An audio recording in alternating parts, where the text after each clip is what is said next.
Hey there, I am Jake Rail, half of the life coaching team over here at Steadfast Life Coaching. Because if you've been following us, you know that Whit is pregnant. She's in her first trimester and she is having a rough time with some nausea and fatigue. So I'm taking over for this week's YouTube video. And it's a perfect timing because the topic is being kind to yourself. We've had some questions recently and some conversations with clients around this idea of being kind to yourself, especially through errors or times when you're kind of asking yourself to take a little break. So it's perfect because Whit's dealing with that a lot. She may chime in for sure in the newsletter and the email that comes out, but also possibly in this video if I get some footage from her. And so I want to take on the same approach. I've got a little bit of extra work to do while Whit is resting and recovering and growing a human inside of her. And so I want to be kind to myself too. And so what I'm going to do today is I want to share with you any tips and tricks that you can use to be kind to yourself, but I also want to do it while being kind to myself. And so I'll show you that I'm going to be out here on the creek doing what I do to be kind to me while I work today. Yeah, so as I paddle around, I'll just share my thoughts with you today. My plan is to go down the creek for a ways. There's a great spot where I like to go and sort of connect with my thoughts and with God, and I'll probably film the majority of the video from there. It's up at the top of a cliff down the riverway. So we just paddle down there and then beach the board and hike up to the base of the climb and then climb up to the top of the cliff. And I'll let you know if we come across anything along the way. That's actually our goal right there. Get up on top of that cliff. So now we take off on foot. Us and it looks like the raccoons are gonna head this way. And now we climb. I used to hike around this, but one time I tried climbing this path and it turns out it's not too complicated. So it saves me about 10 minutes in getting up here to my spot. A little bit harder with the camera. Now we just join the trail, cruise up here, and this is the last little bit, which is not a bad climb, except that's the last move, and that's poison ivy.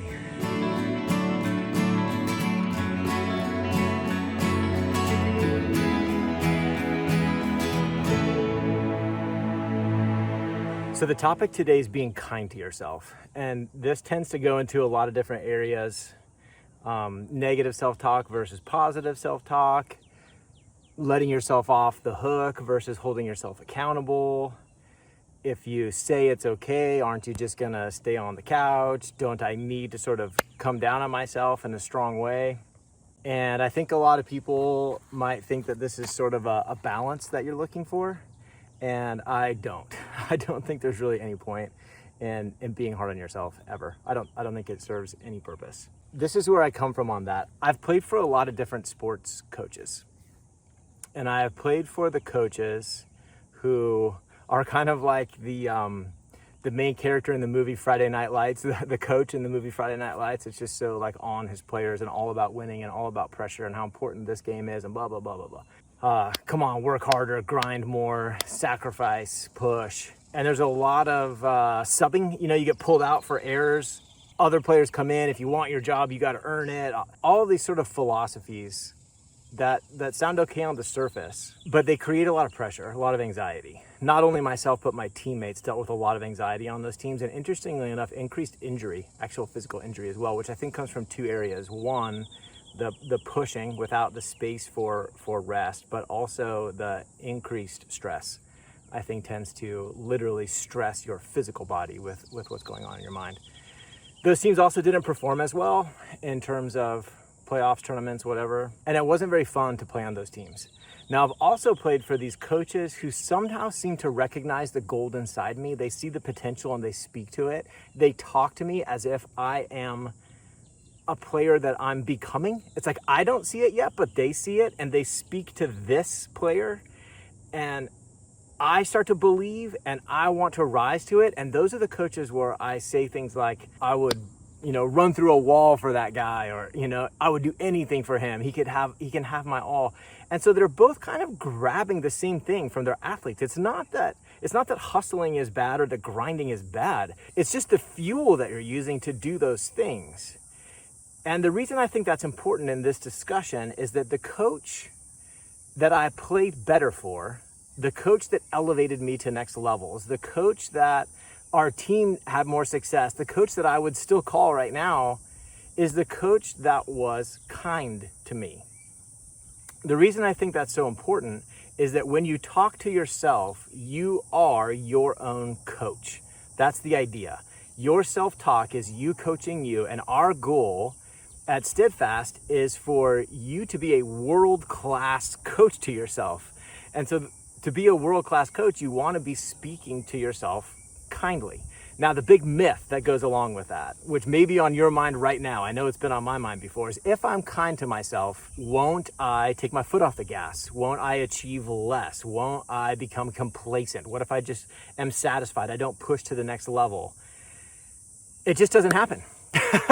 That's what I'm saying. That's not my experience. That when I've played for the coaches that are kind, when I've played to the coaches that speak to my highest self and see me as my highest self, I actually rise to the occasion. When I play for the coaches that are sort of saying, act in this way so that you can have my approval, I just do sort of the minimum that they're asking for, which may be a lot. I'm not saying I didn't do a lot. It's an effective strategy to get people to rise, but it's such a different experience. And the biggest deal is that on game day, it had this side effect of anxiety. And that's what I didn't like. And so if you think about being a world-class coach to yourself, what you want to do is talk to yourself in such a way that you would go through a wall for you, right? You want to be that coach to yourself. And it's not coincidence that those coaches that I experienced in my life were speaking to a version of me that they saw inside of me that I didn't have the evidence for yet. I wasn't that guy yet. They saw a future version of me and they spoke to it and they took me to it. They showed me the vision and I saw the vision. That's the entire idea with this future self concept. It's how you want to see you. You want to be looking for the gold in you. And man, I know that's tough because it's scary. It's terrifying. You're like, no, if I'm not hunting for the bad in me, then I'm going to stay here. I only, what is the quote? You only change when the pain of staying the same outweighs the pain of changing. Yeah, it's one way to do it. I'm not going to say that doesn't happen. It does happen, but it's not your only option, because there's another philosophy. And this one comes directly from Pete Carroll and Michael Gervais. They say that the vision that you have for yourself, you can't stop it from becoming true. You cannot stop the vision from becoming true. When you are looking back at your history, like, no, I worried about this, I worried that, I knew it. I knew this bad thing would happen. Yes, the way Tony Robbins says it is that when you think you are describing your life, you are determining your life. That's the idea, is that you've got this picture of you out there, and so all of your decisions are made in a way that either takes you toward that future or they're like dismissed because they don't take you toward, oh no, I can't do that because I'm this kind of weak person. Or yes, that is a step towards this goal that I have. And so whatever you're seeing out there, it's the filter by which your actions are determined to be either a thumbs up or a thumbs down. And so it's not magic. I'm not talking about law of attraction. I'm not talking about, oh, you have this vision and so then magically you become it. No, not really. It's simpler than that. It's just that if I don't see myself as a lacrosse player, which I don't, I played lacrosse once. I don't see myself as a lacrosse player. If I look into my future, there's no lacrosse. When I imagine my future, I don't play lacrosse. And so I've never purchased any lacrosse gear. I've never watched any lacrosse videos. I've never trained. And so, yeah, I'm terrible at lacrosse. I'm sure that if I went and played it, that's exactly what would happen. Now, on the other side of things, I believe that I could still be good at volleyball even when I'm 70. I think I can be good at volleyball at 70. And so here I am, 46, and I'm taking actions that lead me toward that. And so as long as I stay with that vision, I will take the action that leads me toward that vision. Now, that's not to say that sometimes I think maybe I won't be able to play at 70. Even saying it out loud, like thinking, oh man, people are gonna watch this video and they're like, yeah, right, you can't still be good when you're 70 years old. That goes through my head too. I have that vision also. And so that's why being kind to myself is so important. I don't want to be saying, see, look at how you're doing it wrong. You're never going to be good at 70 if you did it. Look at what vision I just created. Never going to be good at 70. Versus, hey, you're okay. This works. We get there. Let's figure this out. Let's look for solutions. Where can we make an adjustment? You're all right. Just keep going. Just keep going.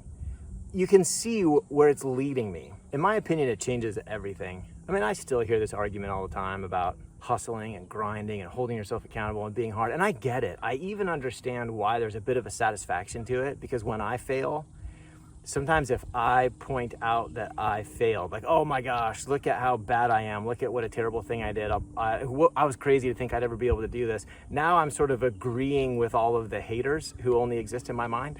All of the people who are out there judging me. Now I'm not like against them. I don't have to feel the rejection of them or the rejection of this person towards my goal or dream, even though it never existed, because they were only made up in my mind to begin with. And maybe they do exist. Maybe someone does want to judge my dream. I have no idea.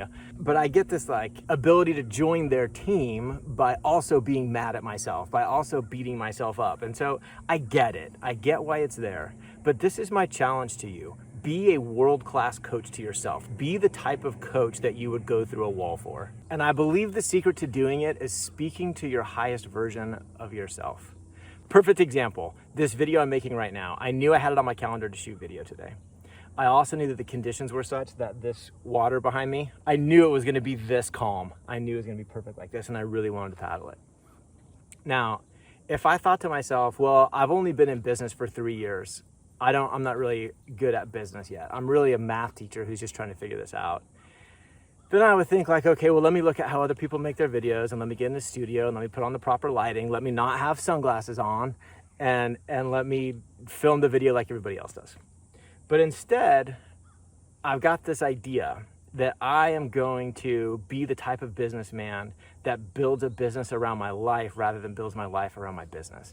And so I see that. Now, maybe on paper, I'm not him right now. Like if you were to line up evidence, like, hey, let's actually check the evidence and let's see if we can make this claim scientifically. Maybe not. But I choose to believe that I am him.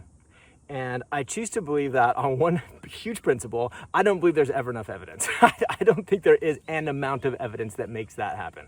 And so I kind of get to say it whenever I want. So if I practice this statement, no, I am him. I'm an innovative businessman who builds his business the way that he wants, who sees his work tasks and asks himself, what is the most fun way to accomplish this task? And then I go execute. And now look, here I am. I'm up on this huge cliff right here over this creek. You guys saw me paddle here, and I'm filming this video here. I'm kind of doing it because I believed it. Spend enough time with the vision, and you can't stop the vision from becoming true. Somehow I've got to down climb this without touching this poison ivy. Either you'll see this video or I didn't make it. Hey, thanks for watching this episode of Ask Steadfast. Whit and I are super excited to use this avenue to sort of spread our message. And so it would mean a ton to us if you'd subscribe to this channel. Additionally, if you have any questions you'd like to see addressed in future episodes, whether serious or funny, we'd love to see those in the comments. So leave that in the comment below, and we'll see you in the next one.